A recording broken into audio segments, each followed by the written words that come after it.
राजनीति, आंदोलन, किसान, करप्शन, गरीबी, इन सभी मुद्दों पर आवाज उठाएगा अब तक न्यूज इंडिया। सत्ता के आगे जब भी सवाल कमजोर पड़ने लग जाए तो सवाल उठाने पड़ते हैं। बोल के लफ्ज आजाद है तेरे, बोल के सच जिंदा है अब तक।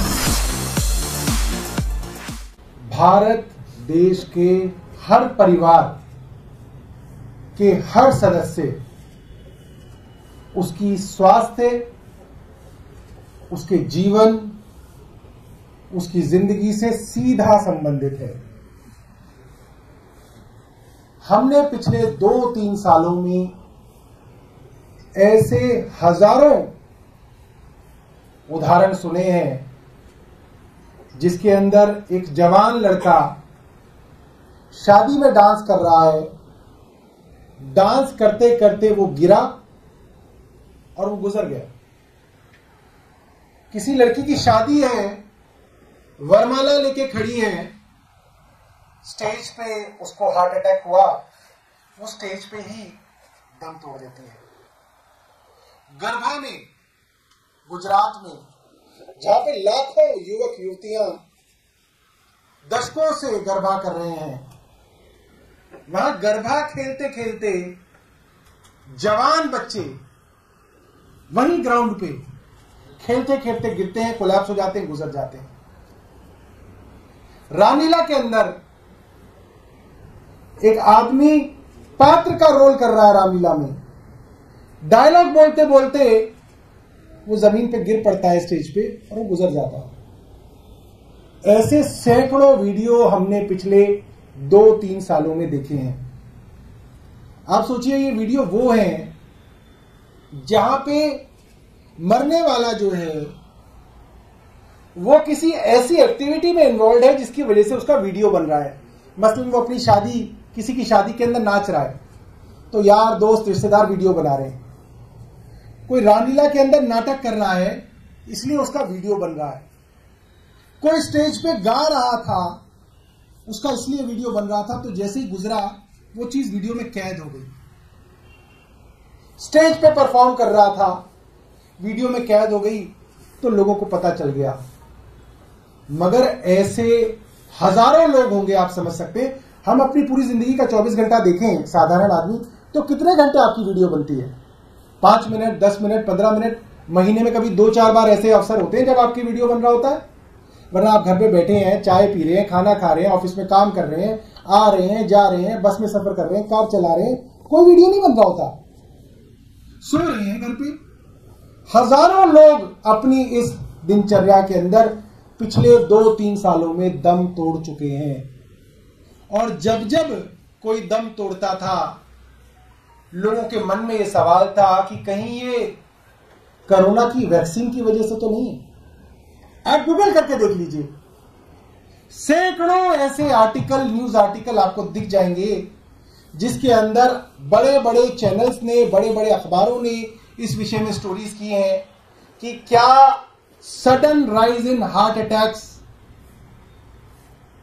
Is sudden rise of heart attacks related to corona vaccine.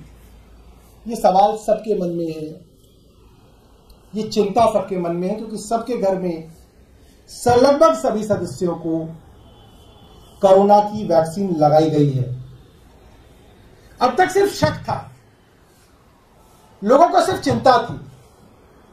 मगर आज मैं आपके सामने बताना चाहता हूं, यूनाइटेड किंगडम के एक कोर्ट में, यूके के एक कोर्ट में इस कंपनी एस्ट्राजेनेका के ऊपर क्लास सूट डाला गया, दीवानी दावा डाला गया। और छोटा मोटा नहीं, लगभग 1000 करोड़ का दावा इनके ऊपर डाला गया है। किन्होंने डाला है? उन नागरिकों ने डाला है जिनको इस वैक्सीन के बाद जिनके घर वालों की मृत्यु हो गई या वो गंभीर रूप से बीमार हो गए। और 2 दिन पहले यूके की कोर्ट के अंदर एस्ट्राजेनेका ने ये बात कबूली है कोर्ट में कि इनकी जो ये वैक्सीन थी, जो हूबहू वैक्सीन भारत के अंदर serum institute of India SII SII आधार पूनावाला की जो कंपनी बताई जाती थी, जिसकी कोविशील्ड नाम से वैक्सीन देश के अंदर करोड़ों लोगों को दी गई, भारत सरकार द्वारा प्रमोट की गई, भारत सरकार द्वारा, उस वैक्सीन के बारे में एस्ट्राजेनेका ने कोर्ट में कहा कि इस वैक्सीन के रेयर साइड इफेक्ट्स हैं, इस वैक्सीन के रेयर साइड इफेक्ट है कि इसकी वजह से ब्लड में क्लॉटिंग होती है और प्लेटलेट काउंट कम होता है, जिसकी वजह से ब्रेन स्ट्रोक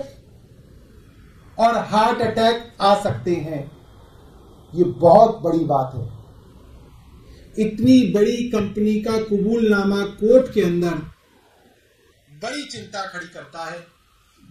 हमारे देश के करोड़ों नागरिकों के लिए, करोड़ों परिवारों में जवान लड़के लड़कियों के लिए कि उन्हें अब क्या करना चाहिए, सरकार को अब क्या करना चाहिए, उन्हें क्या प्रिकॉशंस लेने चाहिए, उन्हें क्या टेस्ट कराने चाहिए, जिससे यह पता चल सके कि क्या इस कोविड की कोविशील्ड वैक्सीन की वजह से उनके अंदर भी ब्लड क्लॉटिंग तो शुरू नहीं हो गई है, और क्या केंद्र सरकार ने अब तक इस पे कुछ किया है, क्योंकि इस पे तो युद्ध स्तर पे काम करने की जरूरत है। युद्ध स्तर पे केंद्र सरकार को एस्ट्राजेनेका से बात करनी पड़ेगी, साइंटिस्ट से, डॉक्टर से, कार्डियोलॉजिस्ट से बात करनी पड़ेगी, पता करना पड़ेगा कि कैसे वार्निंग साइंस हम अपने घर के बच्चों में देख सकते हैं, सिम्टम्स हम अपने घर के परिवार के बच्चों में 40 साल के, 50 साल के ब्लड अर्नर्स के अंदर जो पूरे घर को चलाते हैं उनमें देख सकते हैं। क्या ब्लड के टेस्ट उनके कराए जाएं, कितने महीने बाद वो ब्लड टेस्ट रिपीट कराए जाएं, ताकि अगर किसी के ऊपर इस तरीके का साइड इफेक्ट आ रहा है तो उसकी जान बचाई जा सके। ये सरकार की जिम्मेदारी है। और मुझे उम्मीद थी कि 2 दिन में सरकार इसके ऊपर कोई ठोस कदम उठाएगी। परसों से एक खबर आई हुई है, हमने कल पूरे दिन इंतजार किया कि देखते हैं, इस मुद्दे के ऊपर राजनीति नहीं होनी चाहिए क्योंकि ये जान का मामला है, ये सीधा सीधा करोड़ों युवाओं की जान का मामला है।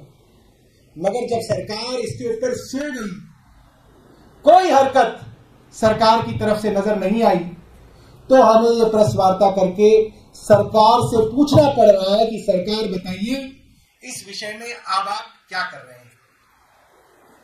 इसके लिए एक वीडियो मैं आपको दिखाना चाहता हूं। ऐसे हजारों वीडियोस YouTube के ऊपर उपलब्ध है।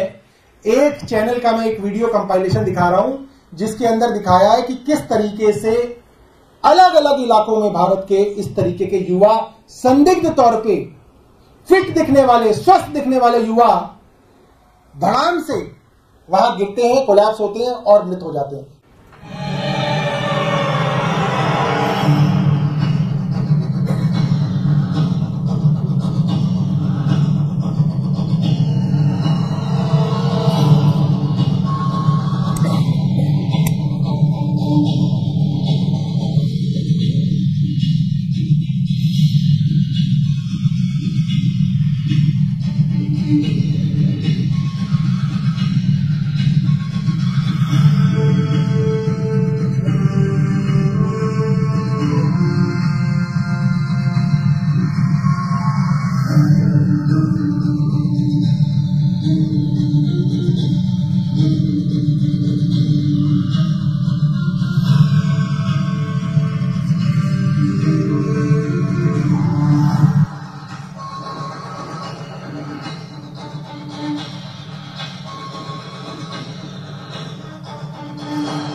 अब आप देखिए, ये करीब 1 साल पुराना वीडियो है और इस तरीके के 2 साल पुराने वीडियो, 1 साल पुराने वीडियो बहुत सारे मिलेंगे और हर वीडियो में सवाल पूछा गया है क्या ये कोरोना की वैक्सीन की वजह से हो रहा है, और इस बात को छिपाया जा रहा था, दबाया जा रहा था। एक बीबीसी की रिपोर्ट मैंने पढ़ी, 2021 मार्च की रिपोर्ट है, यानी कि आज से करीब 3 साल पहले की रिपोर्ट है 2021 की, जिसमें बताया जाता है कि कोविशील्ड के ऊपर शक यूरोप के देशों में तभी शुरू हो गया था और यूरोप के अधिकांश देशों ने कोविशील्ड का इस्तेमाल बैन कर दिया था अपने देशों में। याद रखिएगा, मैं आपको 2021 की बात बता रहा हूं। Germany, Italy, France, Spain, Netherlands, Ireland, Denmark, Norway, Iceland, Austria और कई सारे देश यूरोप के ऐसे थे जिन्होंने उसी समय कोविशील्ड को बैन कर दिया था। जिस समय भारत की सरकार घूम घूम के लोगों को कोविशील्ड का टीका लगाने के प्रयास कर रही थी, कैंप लगवा रही थी, चलने फिरने पे मनाही कर दी गई थी कि अगर आपको हवाई जहाज से जाना भी है तो आपको वैक्सीन लगानी पड़ेगी, अगर आपको यहां जाना है तो आपको वैक्सीन लगानी पड़ेगी, अगर आपको अस्पताल जाना है तो आपको वैक्सीन लगानी पड़ेगी। हर जगह वैक्सीन का एक डोरवे बना दिया गया था, थ्रेशोल्ड बना दिया गया था कि वैक्सीन लगेगी तो ही आप ये काम कर सकते हैं। ऐसे कई जरूरी कामों के ऊपर वैक्सीन की कंडीशन लगाई गई थी। उस समय जिस समय यूरोप के बड़े बड़े देशों ने कोविशील्ड के इस्तेमाल को बैन कर दिया था, बड़े सवाल हैं भारत की केंद्र सरकार के सामने। उन सवालों का जवाब 2021 से 2024 तक नहीं दिया गया, मगर अब जब खुद एस्ट्राजेनेका ने कोर्ट में मान लिया कि उनकी वैक्सीन के साइड इफेक्ट से हार्ट अटैक्स, ब्रेन स्ट्रोक आदि की घटनाएं रेयर केसेस में हो सकती हैं, तो भी केंद्र सरकार चुप बैठी है, नहीं बता रही कि उनका अब देश के लोगों को बचाए रखने का क्या प्लान है। बहुत बहुत धन्यवाद। देखिए, इत्तेफाक की बात है, भारतीय जनता पार्टी के प्रवक्ता अपने ट्वीट में एक रात पहले कहते हैं कि अब इस तरीके की घटनाएं देश में या इस तरीके की मैसेजिंग देश में आने वाली है, अपनी सीट के नीचे देखिए बम हो सकता है। और अगले ही दिन इस तरीके की हॉक्स कॉल्स आ रही हैं। इसका एक ही लिटमस टेस्ट है, अगर दिल्ली पुलिस एक दिन के अंदर या 2 दिन के अंदर निकाल के ले आएगी कि ये लोग हैं जो इस तरीके की झूठी कॉल कर रहे हैं, क्योंकि आजकल ये निकाल के लाना कोई बड़ी बात ही नहीं है, तो बड़ा आसान है, कॉल्स ट्रेस हो सकती हैं, ईमेल्स ट्रेस हो सकती हैं, तो ठीक है। और अगर नहीं ला पाती, असक्षम रहती है दिल्ली पुलिस, तो समझ में आता है कि इसके पीछे जो है कौन लोग हैं, तो लोगों को अपने आप ही समझ में आ जाए। देखिए, कल सुप्रीम कोर्ट ने जो बात कही, मोटे तौर पे ये कही कि जब आपके बेल के प्रावधान इस पीएमएलए के कानून में इतने कठिन हैं कि किसी को बेल मिलना लगभग नामुमकिन है, तो अरेस्ट करने का थ्रेशोल्ड बड़ा होना चाहिए, ऊंचा होना चाहिए। आसान भाषा में इसको ये कहा जा सकता है कि अगर आपके कानून में आपके पास इतनी ताकत है कि आप अरेस्ट कर लें, तो आदमी महीनों तक जेल में सड़ता है, बिना सबूतों के भी जेल में सड़ता है, तो आप ऐसे ही चलते फिरते किसी को अरेस्ट नहीं कर सकते। आपके अरेस्ट करने के पीछे पुख्ता कारण होने चाहिए, मजबूत कारण होने चाहिए, आप ऐसे ही नहीं कर सकते किसी को अरेस्ट।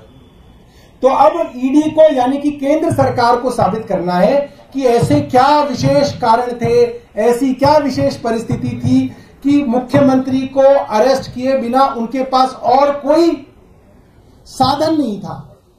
दूसरी बात जो सुप्रीम कोर्ट ने पूछी वो ये पूछी है, इतने सालों तक किसी केस की इन्वेस्टिगेशन हो रही है, यह बात सुप्रीम कोर्ट को विचलित करती है। यानी कि करीब 2 साल से इन्वेस्टिगेशन हो रही है। ऐसे तो आप इन्वेस्टिगेशन ही करते जाओगे, आज इसको गिरफ्तार कर लोगे, इसकी चार्जशीट दे दोगे, 6 महीने बाद नए को गिरफ्तार कर लोगे, फिर नए को कर लोगे, और जिसको पहले से गिरफ्तार कर रखा है उसको आप जेल में ही रखोगे, क्योंकि आप ये कहते रहोगे हमारी इन्वेस्टिगेशन ही पूरी नहीं हो रही। तो ये भी कोर्ट ने कहा है कि ये भी उनको विचलित करने वाला विषय है। और तीसरी बात कोर्ट ने कही है कि जो टाइमिंग है, जब आप पिछले 2 साल से एक केस की जांच कर रहे हैं तो मॉडल कोड ऑफ कंडक्ट लगने के 5 दिन बाद एक नेशनल पार्टी के नेशनल कन्वीनर को और एक मुख्यमंत्री को अरेस्ट करना कितना सही है, इस पे भी कोर्ट चाहेगा कि ईडी बताए कि क्यों जरूरी था उनको इस समय पे अरेस्ट करना।